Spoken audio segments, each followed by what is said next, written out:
আবার আপনাদের বলবো, পরমব্রত চট্টোপাধ্যায়, স্বস্তিকা মুখোপাধ্যায় দুজনের বিরুদ্ধে গড়িয়াহাট থানায় এফআইআর রুজু করা হয়েছিল আইনজীবী জয়দীপ সেনের করা অভিযোগের ভিত্তিতে। দুজনকেই তলব করা হয়, কিন্তু পরমব্রত চট্টোপাধ্যায় তিনি এখনো পর্যন্ত হাজিরা দেননি। স্বস্তিকা মুখোপাধ্যায়কে 1 ঘন্টা জিজ্ঞাসাবাদ করা হয়েছিল। এই যে পোস্ট 2রা মে 2021 যে পোস্ট করেছিলেন পরমব্রত চট্টোপাধ্যায়, যেখানে তিনি উল্লেখ করেছিলেন আজ বিশ্ব রগরানি দিবস ঘোষিত হোক, তারপর স্বস্তিকা মুখোপাধ্যায় সেই পোস্টে কমেন্ট করেন এবং তার ভিত্তিতেই এফআইআর রুজু করা হয় এবং এফআইআর রুজু করার পর তলব করা হয় দুজনকে। যদিও পরমব্রত চট্টোপাধ্যায় তিনি এখনো হাজিরা দেননি। এই যে পোস্ট করা হয়েছিল, সেই পোস্ট করার 1 ঘন্টার মধ্যে বেলেঘাটায় বিজেপি কর্মীকে পিটিয়ে খুন করা হয় বলে অভিযোগ সামনে আসে। এই যে হিংসার ঘটনা ঘটেছিল 21-এর নির্বাচনের পর, সেই হিংসাতে সরাসরি উস্কানি দিয়েছেন পরমব্রত চট্টোপাধ্যায় এবং স্বস্তিকা মুখোপাধ্যায় বলে অভিযোগ, এবং সেই অভিযোগের ভিত্তিতে এফআইআর রুজু করা হয়েছিল। কথা বলবো আমাদের প্রতিনিধি ময়ূক ঠাকুর চক্রবর্তীর সঙ্গে। ময়ূক, আমি এইটা তোমার থেকে জানতে চাইছি, দুজনকেই তো তলব করা হয়েছিল, পরমব্রত চট্টোপাধ্যায় এবং স্বস্তিকা মুখোপাধ্যায়। ময়ূক, তোমার সঙ্গে কথা বলবো, কিন্তু তার আগে দেখাতে চাইছি এইটা হচ্ছে অভিজিৎ সরকারের করা ফেসবুক লাইভ, যখন তার উপরে হামলা চালানো হচ্ছে এবং তারপর তার মৃত্যু হয়। যে জিতুক, যে যেভাবে রাজনীতিকে সাপোর্ট করুক, আমার কোনো আপত্তি নেই। মুড়ি মুড়কির মতন বোম ফেলছে, এরকম অত্যাচার কেন করছে এরা? যে জিতুক, যে যেভাবে রাজনীতিকে সাপোর্ট করুক, আমার কোনো আপত্তি নেই।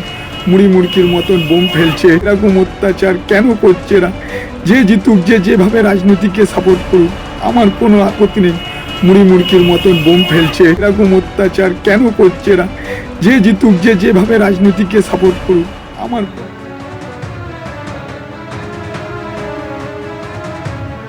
একেবারে যে পোস্ট করেছিলেন পরমব্রত এবং তাতে কমেন্ট করেছিলেন স্বস্তিকা, তার স্ক্রিনশট তুলে ধরে গড়িয়াহাট থানায় অভিযোগ দায়ের করেন আইনজীবী জয়দীপ সেন এবং তারপর তলব করা হয়েছে। কিন্তু ময়ূক, আমি এইটা তোমার থেকে জানতে চাইছি, স্বস্তিকা মুখোপাধ্যায় তিনি হাজির হলেন, পুলিশের প্রশ্নের সম্মুখীন হলেন, পরমব্রত চট্টোপাধ্যায় তিনি হাজিরা দিলেন না কেন?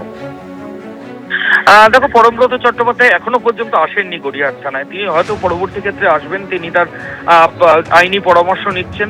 এখনো পর্যন্ত পুলিশ সূত্রে আমরা যে খবর পাচ্ছি যে তিনি এখনো পুলিশি জিজ্ঞাসাবাদের সম্মুখীন হননি। স্বস্তিকা মুখোপাধ্যায় ইতিমধ্যেই এসেছেন, পুলিশ আধিকারিকরা তার স্টেটমেন্ট রেকর্ড করেছেন। পুরো কনটেক্সটটা যদি তুমি প্রথম থেকে দেখো তাহলে দেখতে পাবে যে ওই 2 মে যেদিন পরমব্রত চট্টোপাধ্যায় পোস্ট করেছিলেন, সেদিনই কিন্তু অভিজিৎ সরকার, মানিকতলা বেলেঘাটার বিজেপি নেতা, তাকে নৃশংসভাবে খুন করা হয়েছিল। এবং যে ফেসবুক ভিডিও আমরা সামনে একটু আগে দেখলাম, সেই ভিডিও দেখার পরেও তৎকালীন থানার যে ওসি, সেও কোনো স্টেপ নেয়নি। তাকেও কিছুদিন আগে হেফাজতে জেল কাস্টাডিতে পাঠিয়েছেন বিচারক। তো এইরকম একটা পরিস্থিতিতে যে পোস্টওয়াল ভায়োলেন্সের পরিস্থিতি তৈরি হয়, তাতে এই পোস্টটা যথেষ্ট উস্কানিমূলক এমনটাই অভিযোগকারী মনে করেছেন এবং তার প্রেক্ষিতে তিনি অভিযোগ করেছেন।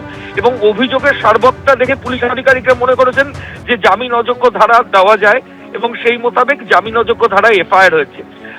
এরপর দুজন অভিযুক্তকেই নোটিশ করা হয়েছে। স্বস্তিকা ইতিমধ্যেই এসে তার ব্যাখ্যা দিয়েছেন, তার সাফাই দিয়েছেন কেন তিনি এই পোস্টকে সমর্থন করেছেন। যদিও পরমব্রত চট্টোপাধ্যায় এখনো পর্যন্ত আসেননি, তিনি কবে আসেন থানায় এবং তার স্টেটমেন্ট কখন রেকর্ড করা হয়, পুলিশ কি স্টেপ নেয় এখন সেটাই দেখার। সুব্রজিৎ, ধন্যবাদ ময়ূক। এবিপি আনন্দ, এগিয়ে থাকে, এগিয়ে রাখে।